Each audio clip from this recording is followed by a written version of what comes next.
चलिए प्यारे बच्चों, आज हम पढ़ाने वाले हैं आपको 3.234 जो होता है ना, दो चर वाले रैखिक समीकरण। इसमें आज आपको हम दो विधि बताएंगे, विलोपन विधि और प्रतिस्थापन विधि।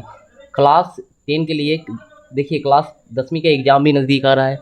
चीज़ों को, कॉन्सेप्ट को समझना बहुत ज़रूरी है, और मैथ तो बहुत ज़्यादा ही इंपॉर्टेंट है आपके लिए। उसको समझना तो आपके लिए बहुत ज़्यादा ज़रूरी है। तो आज आपके लिए हम लाए हैं, है ना, एक छोटा सा टॉपिक, विलोपन विधि और प्रतिस्थापन विधि। अगर इसको आप सीख लेते हैं तो एग्जाम में एकदम 100% क्वेश्चन आता ही आता है, ना का सवाल ही नहीं। ठीक है, अब इसमें दोनों विधि आपको हम सिखा देंगे, बस कुछ ही देरों में, बस वीडियो के अंत तक आप बने रहे। ठीक है, तो चलिए, इसके लिए हमें जरूरत पड़ेगी एक समीकरण की। तो सबसे पहले हम बनाते हैं विलोपन विधि। ठीक है, एक समीकरण की जरूरत, तो हम समीकरण लिख लेते हैं। ठीक है, तो यहाँ पे हम सबसे पहले कौन सा विधि बनाएंगे, तो विलोपन विधि। ठीक है, ठीक है, तो चलिए विलोपन विधि की शुरुआत करते हैं। तो यहाँ पे हम कोई एक समीकरण को लेते हैं। मान लीजिए कि बुक का ही एक क्वेश्चन उठाते हैं, x + y = 14। ठीक है, और नीचे लेते हैं x - y = ठीक है 4। ये मेरा विलोपन विधि है। ठीक है, अब विलोपन विधि में सबसे पहले इसको बनाने के लिए हमें समीकरण 1 और समीकरण 2, तो इसको हमें मानना ही पड़ेगा। अब एक कॉमन चीज़ को इसे समझिए, इसको बनाने के लिए ये चीज़ यहाँ पे देखिए, ये प्लस है माइनस है, प्लस है और ये माइनस। जब ये प्लस माइनस रहेगा, ठीक है, तो कुछ नहीं करना है, या तो आप x को काट दीजिए, नहीं तो y को काट दीजिए, या बाद बाकी को जोड़ दीजिए। प्लस माइनस रहेगा, कोई चिन्ह चेंज करने की जरूरत नहीं है। लेकिन वही अगर ये दोनों प्लस रहेगा तो ये पूरा माइनस हो जाएगा, ये दोनों माइनस रहेगा तो पूरा क्या हो जाएगा, प्लस। वो हम आगे आपको बताएंगे, पहले इस चीज़ को समझिए। तो यहाँ पे लिखेंगे समीकरण 1 और 2 से हम ऊपर लिखते हैं इसको। ठीक है, तो चलिए इसको हम ऊपर लिखते हैं।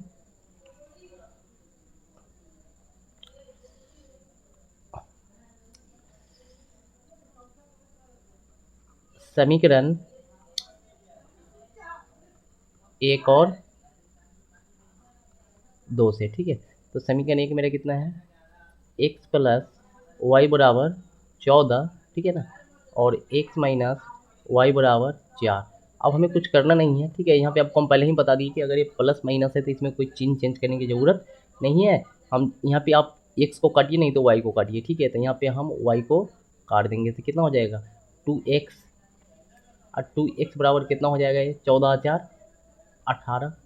ठीक है, अब x बराबर क्या होगा, 18 ऊपर चला जाएगा, 2 नीचे आ जाएगा। ठीक है, अब यहाँ x बराबर, इसको हम काट देंगे तो 9 हो जाएगा।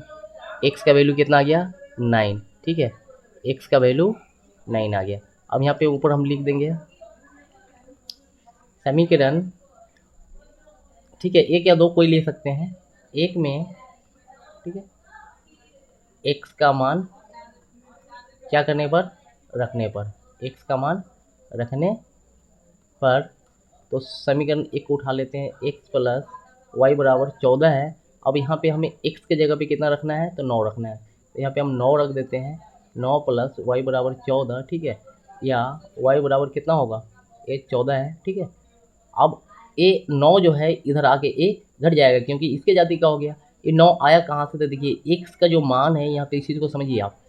ये जो x का मान है यहाँ पे समीकरण 1 में हम रखे हैं, तो x हटेगा, x की जगह पे 9 रखा जाएगा, तो y बराबर कितना हो जाएगा, और ये 9 आ गया, तो y का मान 14 - 9, तो y बराबर 14 में से 9 गया 5, हो गया ना।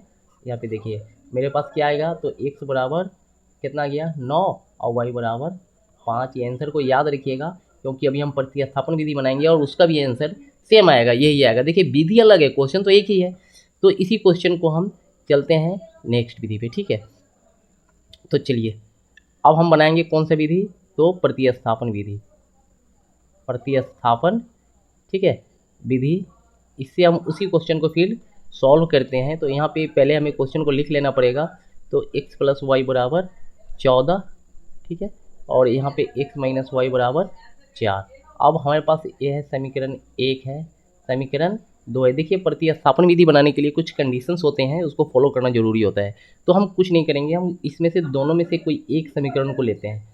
तो यहाँ हम लिख देंगे समीकरण 2 से ही ले लेते हैं हम, समीकरण 2 से। क्यों लेंगे, तो हम देखिए प्रतिस्थापन विधि में एक चर को दूसरे तरफ लिखना पड़ता है, बात समझे कि नहीं, दूसरे पद में लिखना पड़ता है।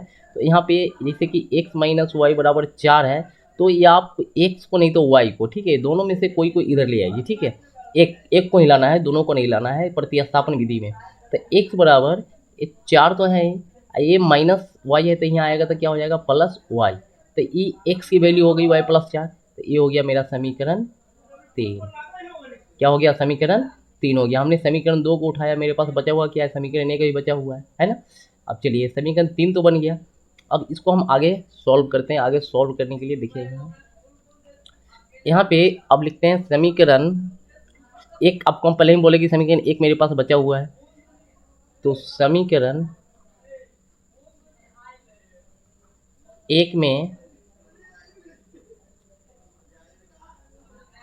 x का मान क्या करने पर?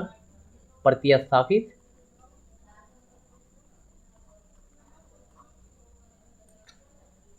करने पर, ठीक है।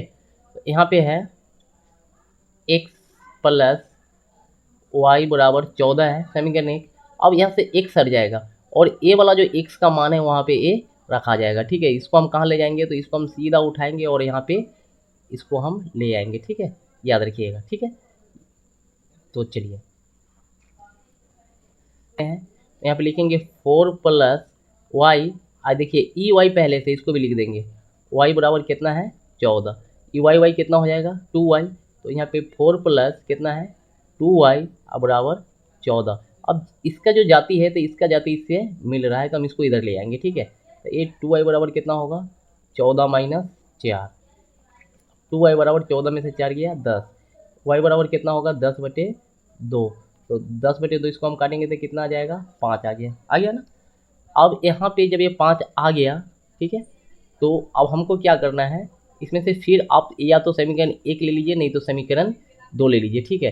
यहाँ पे आप लिख सकते हैं समीकरण, ठीक है, 1 कोई ले लेते हैं। 1 में किसका मान रखने पर?